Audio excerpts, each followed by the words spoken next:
The bald eagle is a bird of bad moral character. He sits on a limb all day. Benjamin Franklin, hater of eagles, champion of turkeys, and father of founding things. Some of the many impressive things Franklin founded and fathered include Philadelphia's first fire department, an instrument called the glass harmonica, the United States, a more fuel-efficient stove, and bifocals. Big Daddy Franklin also helped father the first ever placebo-controlled medical experiments and found out that the concept of animal magnetism was a sham in the process. Amazingly, he accomplished all these things and more after ending his formal education at age 10. Ben Franklin was also the Dwayne Johnson of founding fathers in that he was the most electrifying man in the country and may have had the most electrifying manhood. Oh, well, you're very saucy.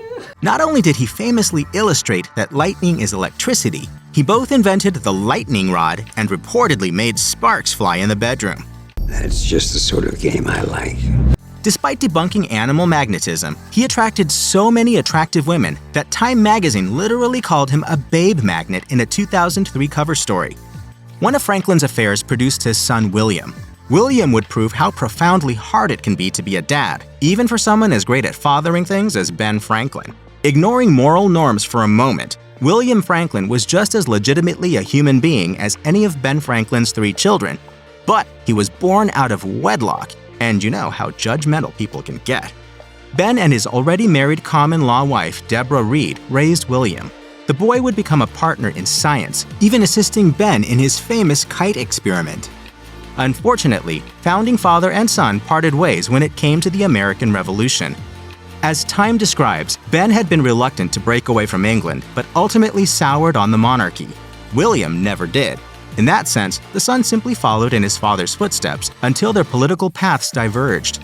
William would serve as governor of New Jersey and clash with the legislature over the Revolution. He was incarcerated during the war, his property was confiscated, and his wife died. After having everything taken away from him, William was left with almost nothing by Ben, who mostly excluded William from his will. In 1782, the spurned son sailed to England, writing to his cousin, "I must resign myself for the remaining days of my existence to that solitary state which is most repugnant to my nature." William Franklin died in exile in London in 1813.